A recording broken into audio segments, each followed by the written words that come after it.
madaxweyne ku-xigeenka jamhuuriyadda Soomaaliland injineer Cabdiraxmaan Cabdilaahi Ismaaciil Saylici iyo wafdigii ballaadhnaa ee uu hogaaminayay oo weli ku guda jira socdaalkii kala duwanaa ee ay ugu kuurgalayeen u diyaargarowga doorashooyinka golayaasha deegaanka iyo baarlamaanka ee 31 bishan ka qabsoomaya dalka Soomaaliland ayaa weli hawlihiisii ka wada deegaanada gobolka Salal waxaana madaxweyne ku-xigeenka jamhuuriyadda Soomaaliland uu maanta xadhiga ka jaray dabaq lagu kordhiyay xarunta dawladda hoose ee degmada Saylac sidoo kale maanta waxa uu xadhiga ka jaray hool ballaadhan oo lagu kordhiyay xafiiska maamulka gobolka Salal iyo rug booliis oo laga dhisay deegaanka Caashacade ee degmada Saylac waxaana munaasabadahaasi kala duwan ku wehelinayay madaxweyne ku-xigeenka wasiirada gaashaandhigga horumarinta caafimaadka maamulka gobolka iyo kan degmada Saylac waxaana madaxweyne ku-xigeenka ka hor halkaasi uu warbixin kaga dhageystay gudoomiyaha gobolka Salal Mawlid Maxamed iyo maayirka degmada Saylac Saacad Daahir Cige sidoo kale waxa isaguna warbixin ka siiyay madaxweyne ku-xigeenka jamhuuriyadda Soomaaliland dhismayaashaasi xogayaha dawladda hoose ee degmada Saylac Cilmi Sahal Faarax waxaana dhamaantood ka warameen horumarka ballaadhan ee dhinaca dhismayaasha ee laga hirgeliyay deegaanada degmada Saylac ee gobolka Salal kuwaasi oo ay ku tilmaameen inay yihiin kuwa waxtar leh madaxweyne anagoo aad iyo aad ugu faraxsan waxa halkan ka muuqda waa wixii aad ka soo sheegaysay 30kii magaalo ee aynu soo marnay ilaa shalay ilaa daraad intaba aad kaga dhawaaqaysay meel ay Saylac xukunto iyo meel aan xukuminba runtii maamulka dawladda hoose oo muddooyin iskaga dambeeyeen mas'uuliyiin kala dambeeyay mas'uuliyiintii hore meel bay soo gaarsiiyeen waqtiga ay soo gaarsiiyeen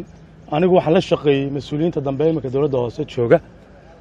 runtii muddada aan la joogay waxa ka muuqda horumar socod iyo horumar iyo dadaal iyagoo mar walba iskaashi ka dhaxeeyo xogayaha iyo maayarka oo ku dadaalaya nin kastaba rool siyaasadeed hore u sii socdo leey qofku marka uu doonayo inuu rool siyaasadeed hore u socdo yeeshana waa inuu horumar sameeyo haddii ayna taasi jirin qabqab meel lagu ma tago madaxweyne kulay aad baan ugu faraxsanahay wayna arkaynaa horumarkan la taaban karo waana waxaad ku faantaan adiga iyo wasiirka gaashaandhigga marka aad joogtaan golaha wasiirada shirka golaha wasiirada joogtaan magaalada Saylac iyo horumarka ka bilaabmay waa alxamdulillah dib u sharaxay maayarku waxaan leenahay reer Saylac waa aragtaan maayarkiini wuxuu idii qabtana waa aragtaan dacwadkiini baa hayeen soo noqday aad nooga xarig jaraysaa xafiis cusub oo leedahay anu dhisnay dawladda hoose ee degmada Saylac xafiiskaasi wuxuu ka kooban yahay 9 xafiis kuwaasoo ugu tala galay in loogu adeego dadweynaha wuxuu u dhisan yahay si casriyaysan sida caasimadaha dalka magaalada u dhisan yahay waad arkaysaa sidoo yahay kharash ku baxay waxa bixisay dawladda hoose ee degmada Saylac wuxuuna dhan yahay $120,000 ayaa ku baxday waxaan ka codsanayaa madaxweyne inaad xariga nooga jarto fooq ah 2 dabaq ka kooban kaasoo dawladda hoose hirgelisay kana qayb qaadanaya bilicda magaalada Saylac waana fooqii labaad ka dhisan magaalada run ahaantii wuxuu ka qayb qaadanayaa xafiisyada oo yaraa awgeed qaabka loo dhisayna qaab casri ah weeyaan insha Allah wax qabadkaygan halka ka soo wada doonaa nasiibna waxaan maanta u leenahay inaad la kulanto madaxweyne ku-xigeenka jamhuuriyadda Soomaaliland injineer Cabdiraxmaan Cabdilaahi Ismaaciil Saylici oo ka hadlay furitaanadaasi kala duwan ayaa tilmaamay in xukuumadda Soomaaliland ay horumar ballaadhan ku tallaabsatay muddadii uu madaxweynaha jamhuuriyadda Soomaaliland Muuse Biixi Cabdi uu xilka hayay ee doorashadii 2017 ay ku guuleysteen xisbiga kulmiye waxaana madaxweyne ku-xigeenka oo arrimahaasi ka hadlaya hadaladiisii ka mid ahaa ugu faraxsanahay kuna kalsoonahay runtii wax qabadka dawladda hoose maanta in fooqii koowaad meesha fooqa taariikhiga ma ahine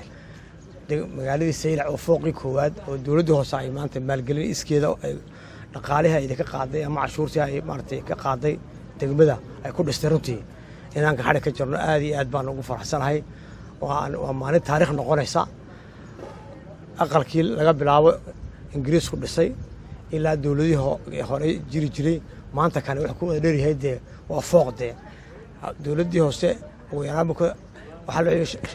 adeega dadkii xafiisyada adeega maayar ku-xigeen xogeeye ilaa intii xafiisyada adeega o dhan marka meel isugu geeyey waxay fududaynaysaa adeega loo fidinayo bulshada iyo isku dhawaashaha bi-addii lagu shaqaynaya oo maaragtay aad iyo aad loo qurxiyey waan ugu aad baan ugu hambalyaynaa runtii maayarka iyo golaha deegaanka ee hawsha fuliyey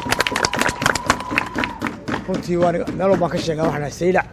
way kana golihii deegaanka ee 2012 la doortay saylac uu ka nasiib kaga bateen degmooyinka kale madaxweyne ku-xigeenka jamhuuriyadda somalilan injineer cabdiraxmaan cabdilaahi ismaaciil saylici waxa uu shahaado sharaf guddoonsiiyey barasaabka gobolka salal mawliid maxamed cumar taasi oo uu ku mutaystay isku xidhka iyo waxqabadka dowladda hoose iyo dowladda dhexe